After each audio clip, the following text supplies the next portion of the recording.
Good morning and welcome to Resilience and Rebuilding the Los Angeles of Tomorrow. My name is Kelsey Schell. I'm the Environmental and Sustainability Strategist at the Museum of Contemporary Art.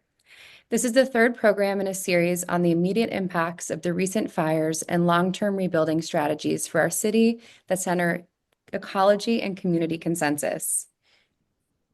This program was organized jointly with the MoCA Environmental Council, in particular co-chairs Andrea Bowers and David Johnson, and advisor John Quigley, with support from Elitza Oros, Emily Mofford, and Ariel Pittman. Environmental programming at MoCA is made possible through the generosity of Nora McNeely, Hurley, and the Manitou Fund. In these conversations, it is particularly important as ever to recognize that we occupy land originally and still inhabited and cared for by the Tongva, Tataviam, Serrano, Kizh, and Chumash peoples. We honor and pay respect to their elders and descendants, past, present, and emerging, as they continue their stewardship of these lands and waters. This acknowledgement demonstrates our responsibility and commitment to truth, healing, and reconciliation from the profound impacts of colonization into elevating the stories, culture, and community of the original inhabitants of Los Angeles County. We are grateful to have the opportunity to live and work on these ancestral lands. The ultimate goal of these programs is to develop guidance for rebuilding efforts from within and beyond the art sector. We hope you will join us in this evolving conversation by submitting questions for our speakers through the Q&A tool at the bottom of your Zoom screen. Today's conversation will be moderated by Ariel Pittman, a gallerist and co-organizer of Grief and Hope, a community-led fundraiser and mutual aid effort benefiting artists and arts workers directly affected by the Eaton and Palisades fire. So I will now hand it over to Ariel to get started in earnest. Thank you so much, Kelsey. In our recent conversations with Grief and Hope grant recipients, the questions about rebuilding have been many. These range from concern about how to approach and confirm the efficacy of ecological remediation to the costs and logistics of how to build for fire and climate resilience. The previous resilience and rebuilding panels have highlighted how we can learn from the wisdom of others who have navigated previous disasters in New Orleans, Paradise, and Maui, as well as surveyed current understandings of the impacts of the recent fires in Los Angeles on our regional ecosystems and communities. Today, we will hear from three experts who inspire hope and whose work is organized around creating solutions for a sustainable future. Samantha Johnson Yang is a Tongva biologist, basket weaver, and science illustrator. She currently works for her tribe developing educational materials for students of all ages in the LA County area, interested in learning more about traditional ecological knowledge. She is also the founder and lead of the Tongva Land Stewardship Crew, a group of tribal youth whose work in invasive species removal saved homes during the Eaton Canyon fire. John K. Chan is a Los Angeles architect who rapidly applied his interdisciplinary coordination experience as an architect to address the complex difficulties contributing to fire devastation in LA, primarily as a founding participant of the Wildfire Recovery Think Tank, a fast-emerging volunteer network of cross-sector thought leaders and wildfire victims, expanding the taxonomy of recovery to encompass social, cultural, and multi-generational frameworks in the arenas of community, economy, and ecology. He is also the director of Formation Association, an environmental design firm practicing architecture as a cultural project. Finally, James Thornton launched ClientEarth in 2007, sparking fundamental change in the way environmental protections are made and enforced across Europe. Now operating globally, ClientEarth uses advocacy, litigation, and research to address the greatest challenges of our time, including nature loss and climate change. Prior to ClientEarth, James spent many years as an environmental lawyer and social entrepreneur, founding the Citizens Enforcement Project at NRDC, New York, where he brought 80 federal lawsuits against corporations to enforce the Clean Water Act after the Reagan administration had stopped enforcing the law. As a result, the administration was embarrassed into enforcing the law and protecting our water. James is a visionary international leader in the field, and we are thrilled that he is joining us today. Now I'd like to invite our panelists to introduce themselves and their specific intersections with the recovery process related to the recent LA wildfires, beginning with Samantha. Good morning. Excuse me, I'm a little sniffly this morning. Me Onyane Samantha. My ancestral homeland is the village of Jiubit, which is also known today as the Whittier Narrows. And my family has been involved in the San Gabriel Band of Mission Indians since time immemorial, but documented since colonization of the missions. And around the Eaton Canyon fire recovery, I currently work a lot on participating in conversations like this and creating more educational materials around Tongva traditional ecological knowledge in particular, and how people can participate in traditional ecological knowledge if they're not native in a appropriate way instead of in an extractive way. Let's see, anything else that I'd like to add? My family is involved in not only the removal of invasive species, but also around the conversations of having a relationship with fire that isn't as destructive as what we've currently experienced. Thank you, Samantha. John? Hi, guys. I'm John K. Chan. Great to be here in conversation with everyone. Samantha, it's really cool to hear more about you. I'm a native Californian, not in the sense that Samantha's a native, in the sense that I was born in Westwood Village. I've lived here all my life, and seeing this situation, having seen LA, California grow, and being where we are now and seeing these wildfires has been an incredible phenomenon, a cultural moment to witness. I'm an architect. Presently, I'm doing a lot of work outside of my office formation association in, as Ariel mentioned, the wildfire recovery think tank. And that is a cross-sector collaboration of various thought leaders and wildfire victims that are mobilizing to create coordination across many sectors that have produced the conditions that have made not only these fires presently, but have created conditions up and down the state of California in which this will happen again. And I appreciate that we're talking about the future of LA today. And in the near term, the future is that we are likely going to see more fires like this. And they are the product of a culture of discoordination. And I think it's really meaningful that we're here talking about this subject within a cultural institution. I love MoCA, the work here. I have many friends in the organization, and it's really important, I think, that you guys are demonstrating a sort of cultural leadership in this space, because the wildfires themselves, I would like to posit that they are themselves a cultural problem. The Wildfire Recovery Think Tank, the WRTT for short, is working through hedging the calculus of not only history, ecology, and current community situations and observing the existing work. We're very focused on Altadena. So we're really interested in the work that community groups are doing, and we're sort of in the back scenes observing and helping and assisting those groups. And we are also working on problems that we're realizing are affecting everything in California up and down the coast. So pass it back to you. Thank you, John. James, if you would mind introducing some of the ways that your work interacts with the current situation. Thanks, Ariel. So I'm James Thornton, and I'm the president of and founder of ClientEarth. And as you mentioned, it's a global group of lawyers working globally, organized as a charity. And we call it ClientEarth because really the earth and everyone who lives upon her is the client. So we work on climate change from California to China, and that climate change is the main contributor to the severity of the fires that we're seeing here now.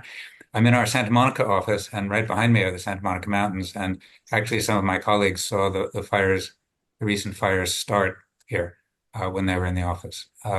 Quite a scary thing for them to see. Now, we're focusing on the insurance industry. The insurance industry is one of the main contributors to climate change, and we can explore that. They are one of the main funders of the fossil fuel industry, which is the main source of the heating of the planet. And we're looking at ways to use law and potentially litigation to hold the insurance companies liable to the duties that they have, that they've been walking away from, to the destruction of many people's lives. So maybe we can explore that a little bit too, but that's one intersection. So climate change, insurance companies causing climate change while they have a legal duty to take care of people, which duty they then walk away from. Great, thank you. Well, we came up with a question to sort of kick off the conversation to pose to everyone, and perhaps this is a theme that we'd like to explore, which is how do we resist the desire to jump in really quickly around rebuilding so that we can take enough time to create something that's fundamentally different? And so this came up in all three of your initial responses, and I would love to sort of start there before diving into some of your individual expertise. Yeah, maybe if I could start it off a little bit.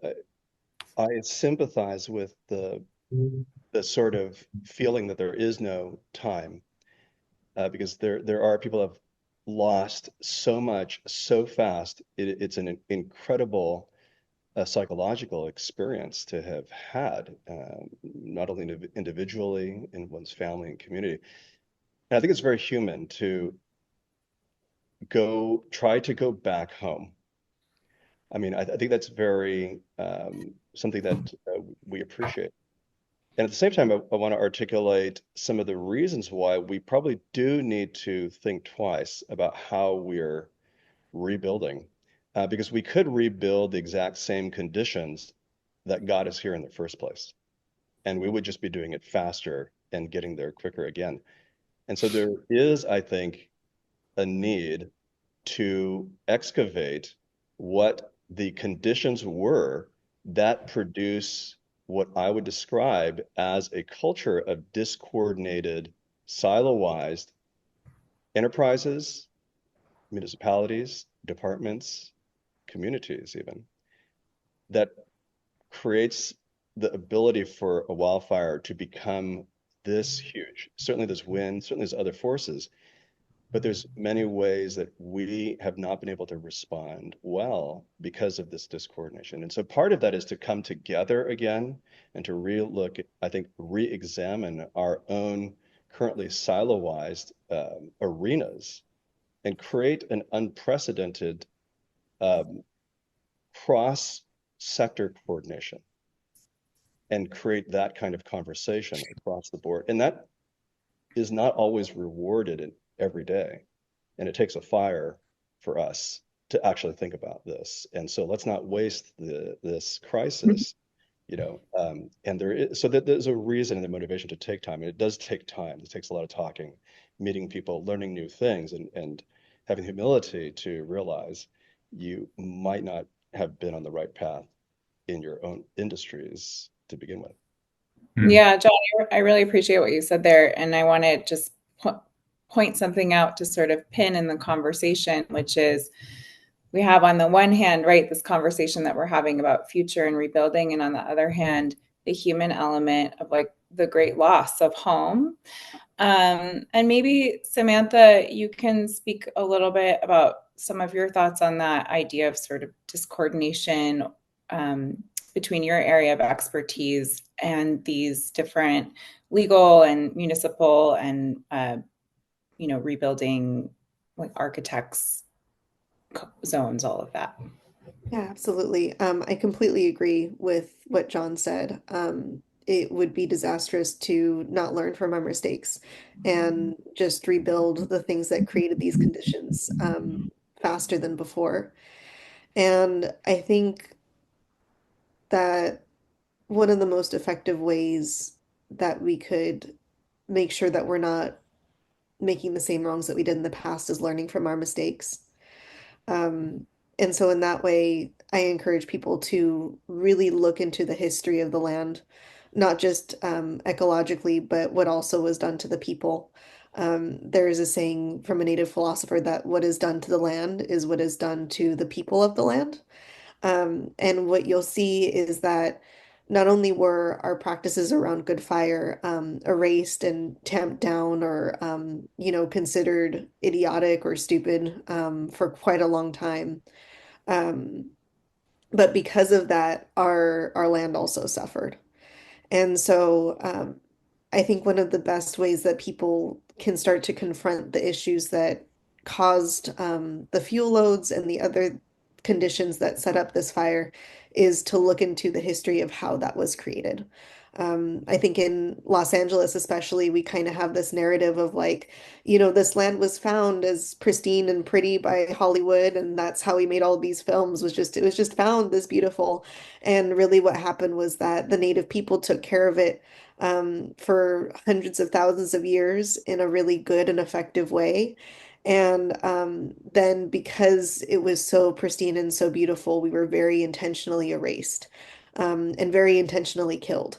When California became a state, there was a bounty on every native person's head for $17.60, which today would be about $630. And so looking into the painful history, bringing up, these things that did impact us culturally and ecologically, it's hard, but it's a necessary thing for people to do. I think the other thing that I really ask people to focus on is to decentralize ourselves as humans.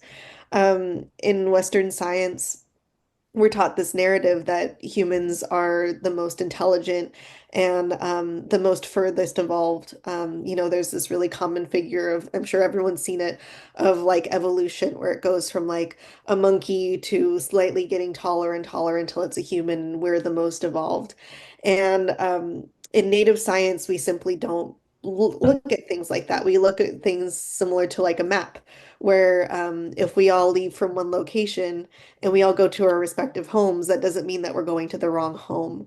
And so, because we see the intelligence of not just humans, but also plants and animals, we can learn from the intelligence of plants and animals and even elements. And so, thinking of ourselves as not just the only intelligent beings on this earth and slowing ourselves down so that way we can start opening ourselves up to the knowledge that's beyond human understanding. Thank you. James, I wonder if you would have a thought about fundamental difference in terms of how you're thinking about dealing with insurance companies, both as you mentioned, the ways in which they are connected to root causes of climate change and the way their business practices could hopefully be adjusted for a better kind of future, more resilience on the economic level in response to climate change related events like this one? Sure. But first, I want to go to Samantha's point, which I couldn't agree, and John's couldn't agree more. And before we were talking privately, and Samantha was saying that the people who were here before, the whites, were smart enough not to actually build in the areas that are burning. So we have a lot to learn there. And I want to focus on that because it does have to do with the insurance industry as well and what we do in the future. So I was looking at to get context here, other great fires. This is a great fire in LA. In 1666, London burned and pretty much burned to the ground. And in the 19th century, much of Chicago burned to the ground. And they were both wooden cities at the time, largely. And there were very serious changes in building codes and requirements. And they more or less became stone cities, which had a great deal to do with why they haven't burned again. Now, I was wondering how that fits in with what we should be doing here. And it does and it doesn't. I mean, John will be the expert on what sorts of changes have been made building codes in California after the fires in Paradise, California, some years back, another catastrophic fire, and some changes were made. But going back to what the native peoples understood, there is no way to not have fires happen in the Palisades. I've been expecting one for a long time, but it came sort of 10 years earlier and much stronger than I expected the first one to be. I didn't expect it to go all the way to the sea. And in looking into the physics of that with the scientists, very interesting, the high winds from the desert come and pour over the mountains, and they act just like water. The essentially think of them as a water wave, and they follow the contours of the mountains. So they will do the same again, and again and again. And the question I think we need to address in rebuilding now is not only taking care of, we need to take care of, particularly the people in Altadena, but how do we take care of future generations if from the sense of making the rules that make sure that future generations aren't in the position of people in Altadena or Palisades. And I think when you realize that the waves of wind come down, carry the sparks, and will burn in the same place, it's pretty obvious that we really shouldn't be rebuilding in the same place at all. So, and my fantasy as somebody who thinks about legislation as well and how to make things work by changing the rules of the game, what we really need is a way for the central government. Wouldn't be popular at this point in Washington, but let's think long term. They won't be there forever. For the central government to come up with a disaster type of agency for the entire country, because it's floods in North Carolina, it's fires in California, and so on. And to say where these things happen, people should not rebuild. In the long term, they shouldn't rebuild. We need to essentially buy them out, at least people below a certain economic threshold. If you have a $40 million house on a hill where it shouldn't have been, maybe we're not so worried about you, but we're worried about the people in Altadena. So how do we make them whole and encourage them to be in a safer place? I think that's what we want to do in the long term.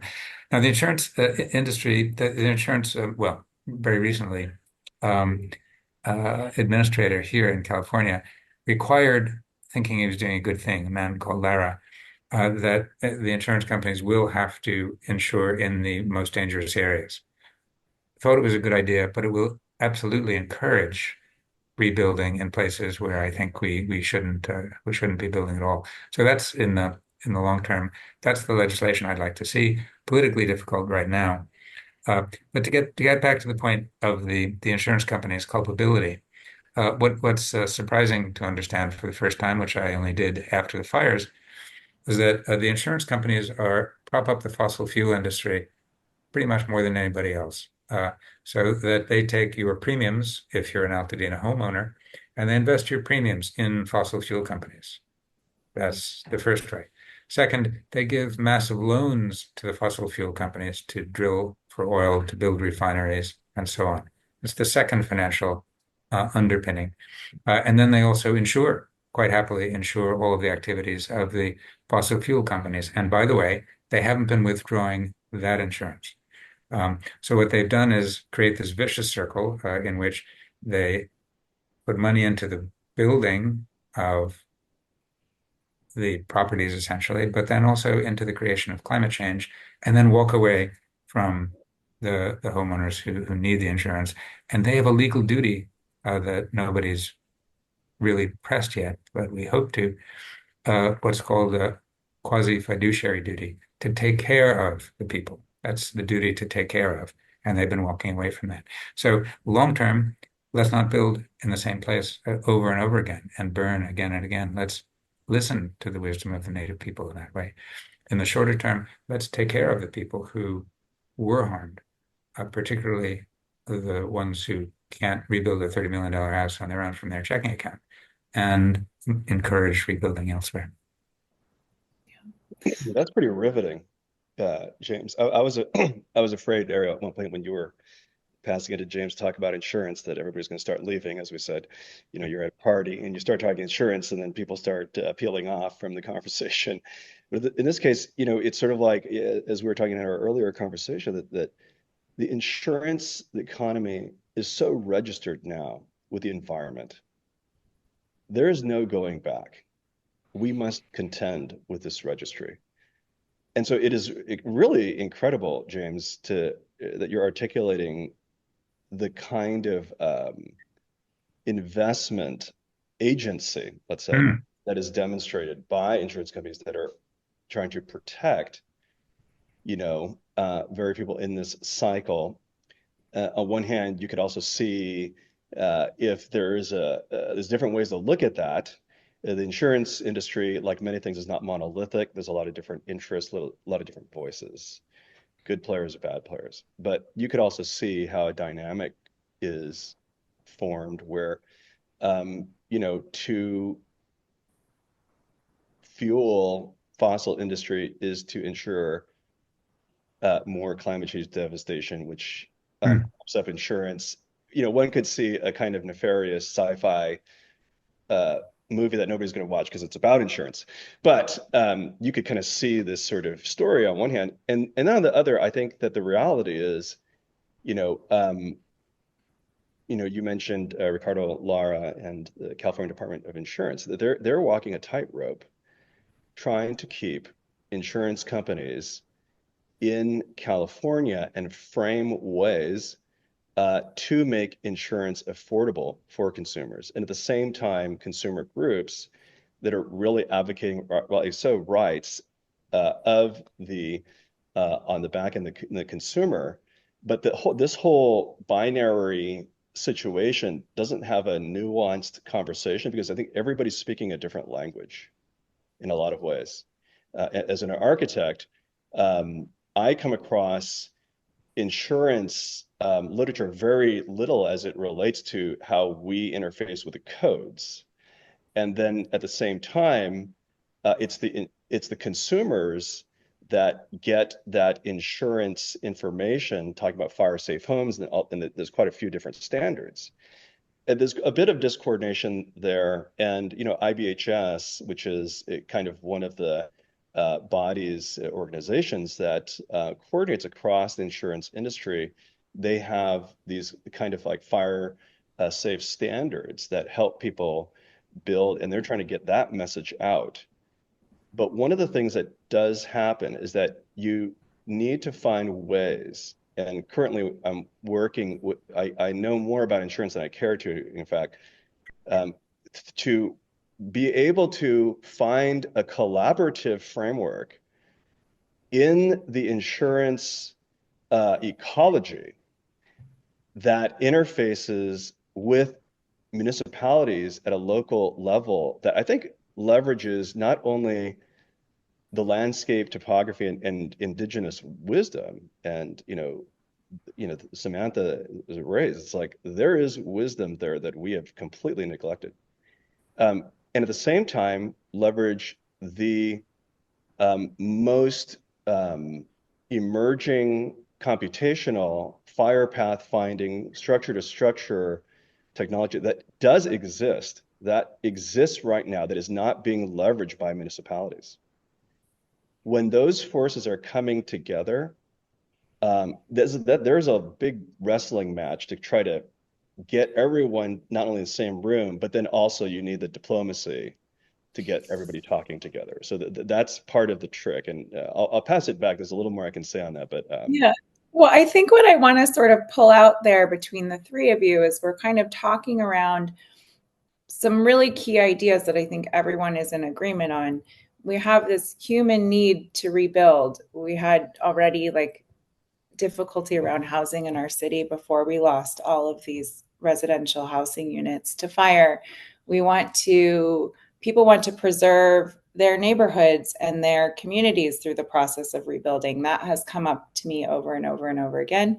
And then from practical standpoints related to design, traditional ecological knowledge, and the sort of structures like insurance and the law that form our long-term economic sustainability and ability to challenge climate, we have to sort of think about people want to go back to their neighborhood, they want to go back to their area. So how can we design and rebuild and also intervene in sort of structural issues that contribute to these problems in a way that's practical? So I wanted to ask perhaps Samantha and John, Samantha, maybe starting with you, about the way traditional ecological knowledge looks in practice today, particularly when it comes to fire mitigation. And perhaps you would also respond to some of these questions about traditional ecological knowledge in terms of where and how to rebuild or how to rethink rebuilding. And perhaps that's a place John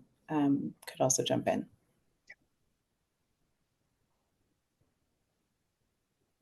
Oh, you're muted. Thank you. I guess I'll be a little bit ideal. right now because I like to be hopeful. But to start, I'll go a little bit deeper into something I just barely touched on, which is that we as humans are not the most evolved. So the way that most indigenous scientists think is in the way that I like to call the four brothers. So um, what we believe is that Mother Earth had four sons, and the oldest son is the elements, earth, water, air, and fire. And then after the oldest son came the plants, then the animals, and then we, the humans, are the youngest brother. And so, as the youngest brother, we are the least knowledgeable and the most dependent on all of the other brothers. So, if animals stopped existing today, we would die as humans, but I mean, plants and the elements would continue to live on. If plants died today, everything would die, but the elements would live on. So they are the most independent, the oldest, and we believe the wisest. And so to say that we think of water, earth, fire, air as a tool is kind of like saying, using human beings as a tool, where it's something that we need to work with, not something that we can just enslave and make do what our bidding is. So I won't call it a tool. What we usually call it is a relative. And the relationship that we had with fire, it's actually kind of spooky the way that you brought it up, James, but it does act a lot like water in the way that it is a necessary component to the land. So one of the first documented things that settler colonizers discussed when looking at the Malibu area was that these stupid Indians were burning these beautiful flower fields and they couldn't understand why. And the reason why they were burning those beautiful flower fields was because that's what made the flower fields so beautiful. That's what made the flowers come back in abundance. And one of the first things that colonizers did was eradicate our fire practices as much as possible.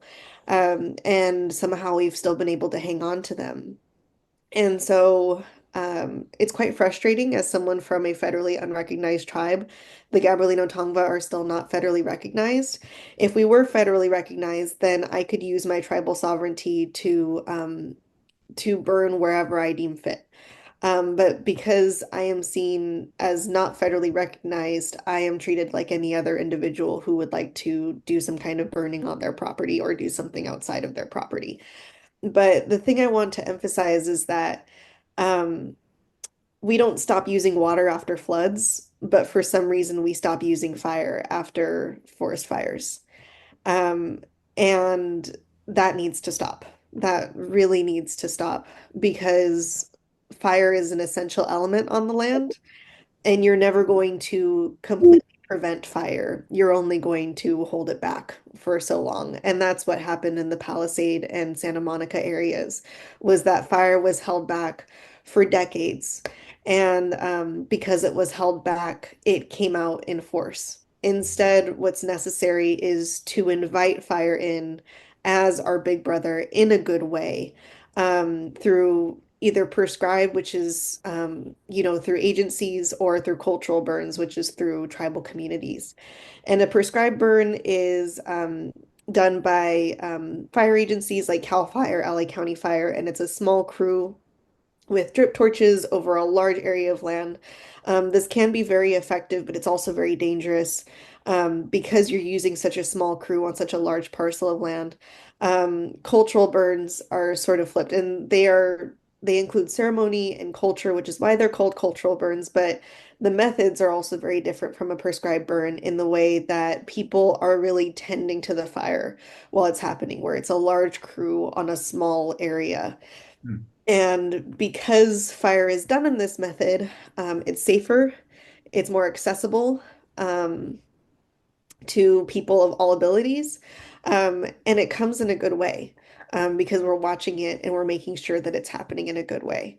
And so, what I hope to see with fire mitigation, especially in Southern California, is this return of cultural burns, not just for tribes like myself, but hopefully eventually to the point where, for my personal hope, that anyone could do basically a pile burn. So, not a cultural burn because they're not a part of necessarily the native culture, but we push some things so that way we're not just constantly preventing fire, but instead getting the measures through that people can invite fire in a good way. Because if we stopped building in all of the places that were of high fire risk in Southern California, I think we'd be stuck with like one small part near each stream.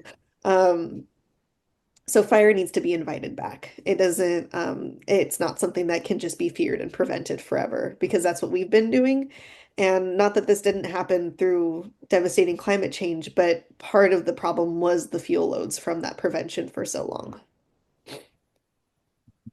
Yeah, John, I want to sort of kick that to you because one of the things that you've talked about a lot is the practice of an architecture of resilience and architecture, like a rebuilding around an architecture that emphasizes the commons. And I think there's some interesting intersection there with like, how do we do that in a place like Los Angeles that is so focused on private property, individualism, car culture, and ultimately like wanting to live in the most beautiful place with the most beautiful view.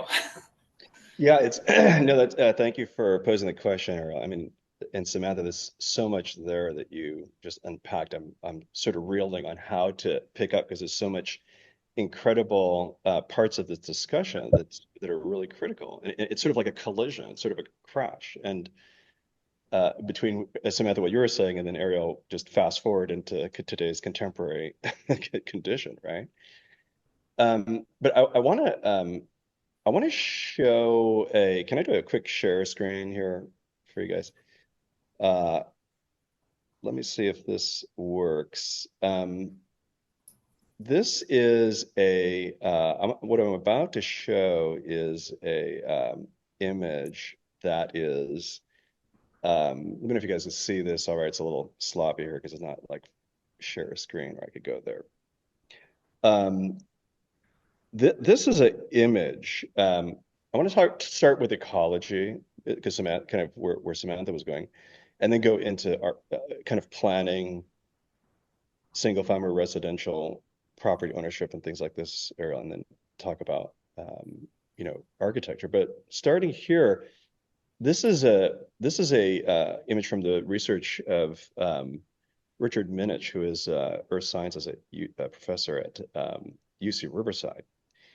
And it demonstrates a very fascinating thing. And Samantha, I love how you were talking about, back to this equation of the cultural condition. The cultural burning was part of a way of life, of management, of relating to ecology. And of course, the Greek for ecology, where that comes from, is from oikos, the house. And so if you think about the framing of a larger architecture that is not about just a structure, but a cultural practice, the house that we live in together on this earth with ecological conditions, right? Flora, fauna, etc. And this is an image that demonstrates, Samantha, you're talking about like the scale of cultural fire management. Um, this is the border between the US and Mexico and demonstrates chaparral fires from 1920 to 1970, 50-year span. And in Richard Minch's research, you realize on the north in the US, this is the footprint of a industrialized society that is convinced that fire suppression is the right way to approach ecological management. What it has created is larger and larger swaths of temporal fuel buildup that then turns into these giant conflagrations. We are complicit in this. And I'm not going to blame because we're all kind of part of this, from forestry policy to real estate to single family home ownership. We have created the conditions that made these giant mega swaths possible. On the south of that is Mexico, where they had almost a very light touch in terms of touching the environment. And this is ecology managing itself. Small patches of fire-dependent landscape managing itself, burning in a fire-dependent way. That is a kind of the language of fire-dependent landscape. And I was hearing that as Samantha, you were talking, because that is such a important part of this conversation. How we have culturally decided to, we're the product of an industrial culture. Let me move to manifest destiny real quick before we talk about buildings, because I think that one of the things, the reason why we have a housing crisis to me here in state of California and many other places is there is a kind of, we've been sold a bill of goods via the momentum of manifest destiny, which basically colonizes the entire West and triumphs over the landscape. And here, I think in California, with our rising property values, the momentum is like these wildfires are almost like the crumple zone. California is the crumple zone of the velocity of manifest destiny. And its pinnacle is the single family residential 3-bedroom, 2-bath home, picket fence, designed in a way that you can purchase it, hold it without coordinating with anyone, not even the neighbors, and designed in a way that you don't see the neighbors necessarily, but rather are oriented toward views and landscapes that you do not manage, but only contribute to through your taxes and maybe other people's taxes. And that is our vision.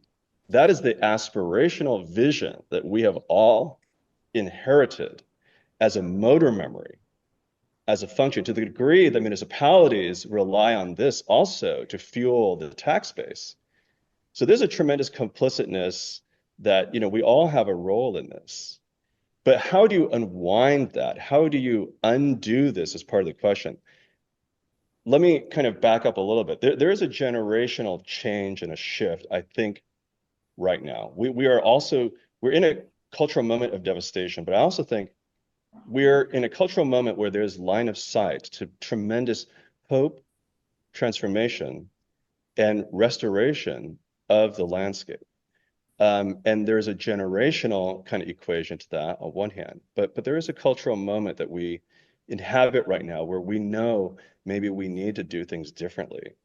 Maybe we do need to occupy our homes in a way that we are sharing our lives more, not only with neighbors, but maybe multi-generationally. All of the codes exist right now for model urbanism, I believe.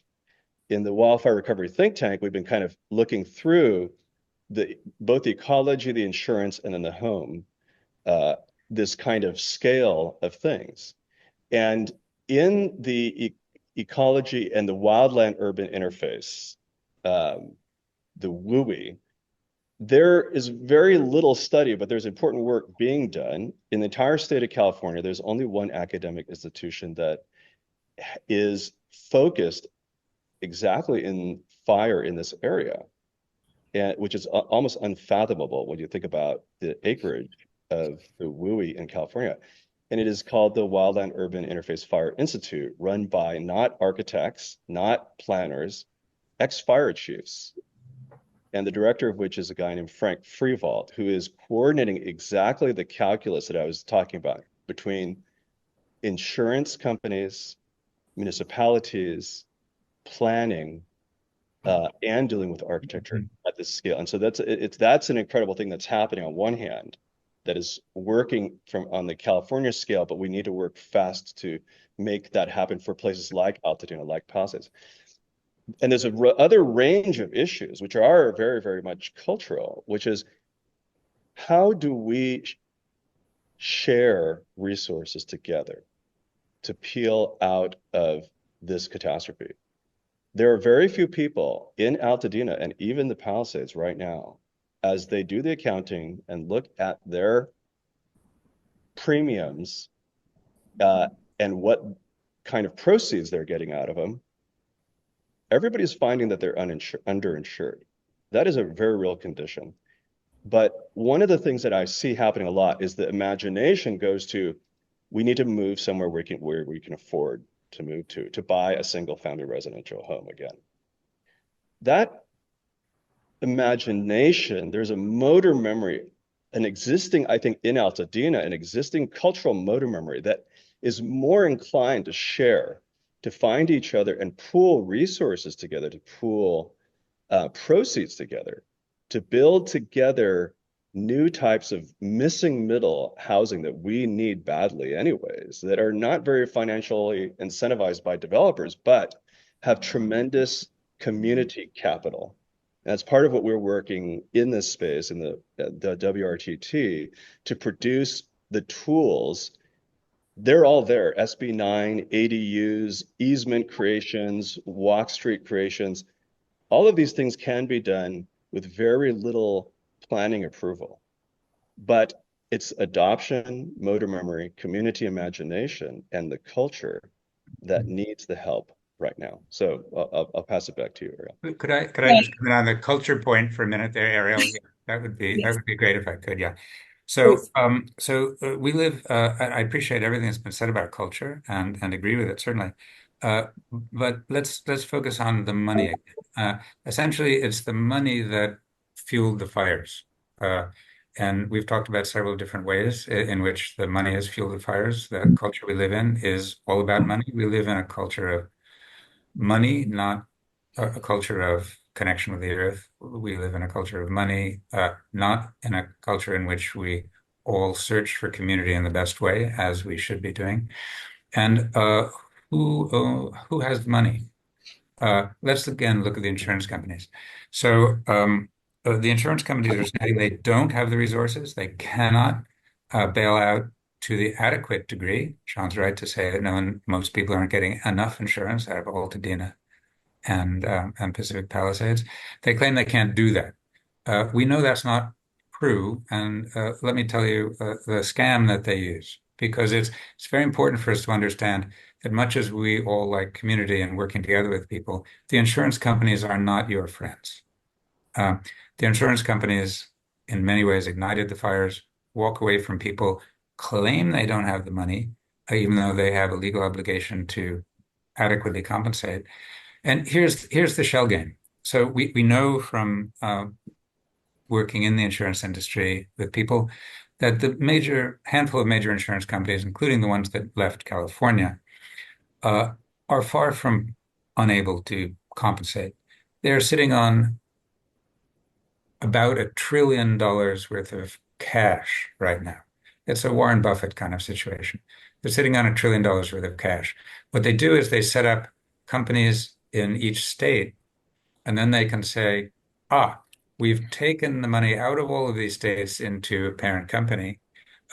The smaller company in California will go bankrupt if we compensate everybody. Why? Because they've hoovered the money somewhere else. Now, so in the reconstruction process, looking at everything that's just been discussed by my colleagues here, absolutely right. We need to do it in a community way. We need to do it in a way that respects the ecology. But we need also to take a big stick to the people with the money who have fueled the fires. They've got the money to bail out the people who were harmed. And the only way that they will work with communities, it's not their intention, is if they are required to by the rules. Don't ask them what the rules should be. Require them to behave in an appropriate way. And then maybe we can rebuild in such a way that we have a good future together. But don't let them keep getting away with it. And that's what they're doing now. Well, James, thank you for piping in, because I was about to turn it back to you on this exact topic. And I would love for you to say more based on your experience. I had the pleasure of hearing you speak on Sunday. You have worked with governments that in the United States we imagine as being completely resistant to the idea of being challenged to set new rules around protecting people and protecting the planet. And I would love for you to say more about how you imagine this process of enforcing insurance to pay out appropriately to go, or what you sort of envision as the steps from the legal side to enact responsibility around insurance Sure. in California and beyond? Well, in California and beyond, California at the moment is in great need of this, of course. And there are so many people who are being harmed by the inappropriate conduct of these mega companies. And the first remedial activity in changing their behavior and into the right direction is very likely to be major litigation. So litigation on behalf of all the people who've been harmed by the fires, but not appropriately compensated. And that's likely to come from the people or from and from public interest sort of lawyers like myself, who see this opportunity, who see the amazing resources they're sitting on, who see them walk away from their legal obligations and realize that there is the possibility of bringing major action, and the major action really is based on, as I mentioned, it's technical, but quasi fiduciary duty. So. Um, they take your premiums for all these years, and they owe you a duty of care. That's a simple term that they owe you a duty of care, which they then have walked away from. So that's the basis of the case. It's simple fairness, that any normal person can understand. And I agree, John. I thought insurance was really boring until I realized it was the insurance companies that were fueling the fires, making a huge profit out of it, walking away from taking care of people's lives. So they've hidden their story very well. But I think litigation is the first step. And then we need to plan for the appropriate legislation. So you change the rules of the game. The people in Washington are not going to be there forever.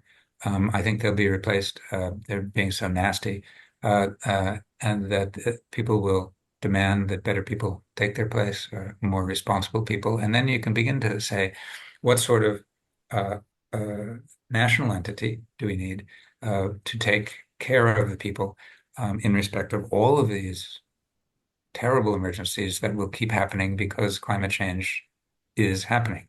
We're not going to see the fires go away. We're not going to see the floods go away. And when the fires and the floods come, we all need to be friends in precisely the way that Samantha and John were talking about. But then we also need to require of the people with the money and the power that they act in an appropriate, friendly way to us. They don't want community. We need to force them into community. Well, I think that was incredible. Thank you so much. Um, we have about 5 minutes left, just shy of 5 minutes left in the time planned for the conversation. And we had a couple of audience questions that I thought were interesting, as well as a question that kind of builds upon what James has just articulated here, like the seeds that we need to plant for the future, both in our immediate community and in the sort of like broader sphere of entities that we need to recruit and sort of force into being in community with us for a sustainable and resilient future. So maybe we can just kind of go, Samantha, through James one more time, and you could elect to respond to one of the following three questions. The first two are from the audience. One person is wondering your thoughts on how affected residents, Angelenos, citizens in general, will find these sorts of practices important and compelling enough to implement. How do we seduce our broader community into caring about and participating in things like traditional ecological knowledge, more sustainable and thoughtful and community-oriented ways of rebuilding that kind of go against some of our individualistic interests, as John so clearly articulated? The second question is specifically for Samantha, to understand more specifically what are the techniques used during a cultural burn to keep the fire from getting out of hand. And then a question that we had for all of you, because one of the things that unites you across your broad areas of expertise is that you are not only leaders, you are leaders in hope. So we would love to know also if there's a seed, a policy, a practice, an idea that you would plant for the future, what would that be? So we'll start with you, Samantha, if you'd like to respond to any of those. Yeah, sure. So, I was also really curious to see how a fire couldn't get away because I always think of it as like so out of control, but really it's the people that keep it in control. And we make sure that we have ceremony beforehand, just kind of to boost our odds. But we also make sure that we burn during days that have a low chance of fire spread. So we try to do a cooler burn, which means that we're burning on a day where there's a low temperature and a high relative humidity in the air. It's the same thing that fire organizations do with a prescribed burn, to make sure that fire is only burning where we're welcoming it. And then if we're burning in slightly outside of those conditions, and usually it's only slightly outside of those ideal conditions, then that's when it gets really fun because then you play whack-a-mole. So you have a couple people managing the main burn pile, and then you have people standing around with shovels, and if they see any flying embers, they play whack-a-mole and they whack it out. And we don't burn during days of high wind. We don't burn during days of high heat and low relative humidity. And where I've learned a cultural burn is with Tribal Chairman Ron Good at the Cache Creek Conservancy. If anyone's interested in looking at the Cache Creek Conservancy, that's where we have been reclaiming our cultural understanding of fire. And so far, he's been burning there for over 2 decades at least, and has not had a fire stray from him yet. So, pretty effective strategies. And then, my little seed of hope for people, is something that I learned through my work, which is no matter how environmentally devastated or developed a parcel of land is, it only takes 10 years or less for it to be fully restored. And I know that because in Great Britain, where they're the birthplace of the Industrial Revolution, they had storks return to their homelands in less than 10 years, after 10 years of human involvement. So good human impact can reverse the negative human impact in 10 years or less. And it usually happens in less time than that. It can be really fast once you start that healing process of land. There's also this great book called Not the End of the World, that I recommend for everyone. I'll find the author in just this second. It's by this data analysis named Hannah, let's see, Hannah Ritchie, Not the End of the World. So, a little homework for everyone. Thank you. John, James, you want to hop in? Sure. I'll keep it brief, but I think the hope is what we've seen in each of my co-panelists today. People have coming with heart and with intelligence and expertise to address the problem, and then to talk to others about it. And this idea of being a community of mindful people who want to see this happen makes it possible. Without that, it's not possible. All of this will be possible if we tame the corporations. That's my new theme, is taming the corporations. And we will save civilization or not. I said at the Walker the other day, if either save civilization or not, depending on whether we tame the corporations. And then there's a green capitalist road that we could have into the future, but we need to build it, and then we need to enforce it. So I take hope from the fact that we can all do that. Now, I'll also mention a book, but if you don't mind, I'll plug my own newest book because it ties with all of the themes we've been talking about today. And it is called Nature, My Teacher. And I'm a Zen practitioner for many years, and I take nature as my teacher very directly. And it's a book of little essays about how you might explore that yourself.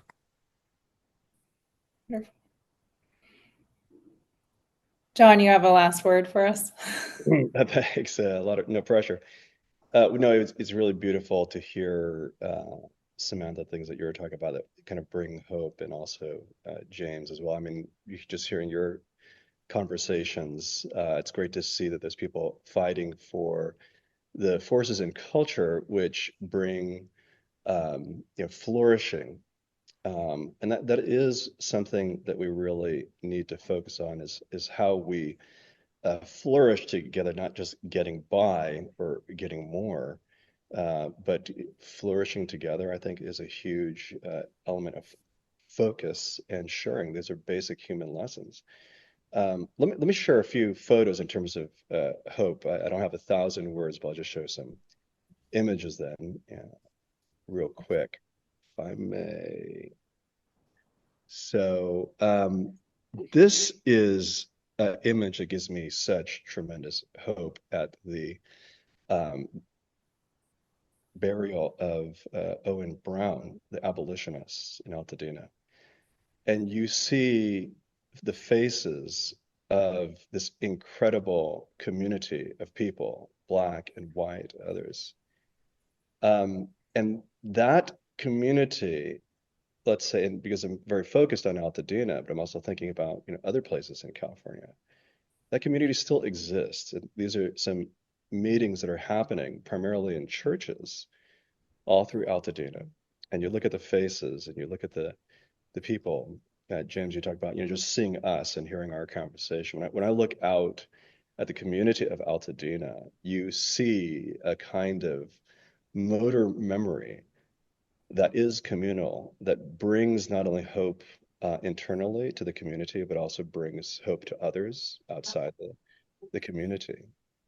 And I'll end with this image, which is looking again at the past, because I think the future has many contours that might, if we go in the right ways, have the contours of the past. And this is a lantern image of a group of people in the foothills of Altadena, and they're surrounded by poppies, and they are the native species which has existed in Altadena. And Samantha, earlier when you were talking about how, like your ancestors, like they knew to leave certain areas alone. The reason why there is such a thing as a Matilla poppy, it's named the fire pathfinder, is like natives had similar understanding or legibility of the landscape that takes us computational fire pathfinding to figure out. They had that resolution through flowers and wildflowers. And Richard Minich unpacks this narrative that basically upends some ideas about pre-agrarian California. It was mostly wildfire. This was the most colorful spot in the universe before agriculture. And when I look at this, wildfires are an incredibly substantive and robust biological community. When fires devastate invasive species in various places in California, they die away, and what comes back are wild flowers. And that is how we have gotten our recent super blooms, in fact. And when I look at Altadena, my hope is that you'll find Altadena not only recover, but super bloom. I'll pass it back to you, Ariel. Yeah, thank you so much. So we're over time now, and I'm going to hand it over to Kelsey to sort of wrap us up. Just so everyone knows, the team at MoCA has included links to everyone's organization if you'd like to learn more. I wish the conversation could be 2 hours long. Thank you.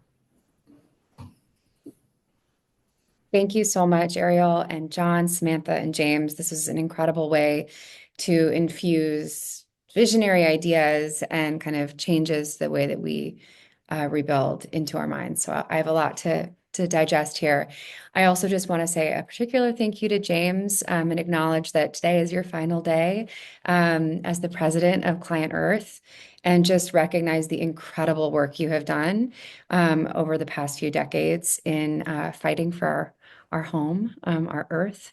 And it really just is a huge honor that you would spend an hour of this last day with us. So we're giving you the audience is giving you an unseen but deeply felt ovation for the work you're doing. So just want to close with a lot of gratitude to all of you and to James for your time. Congrats on your retirement. Thank you. Thank you. Well, have a great day. Thank you. Thank you.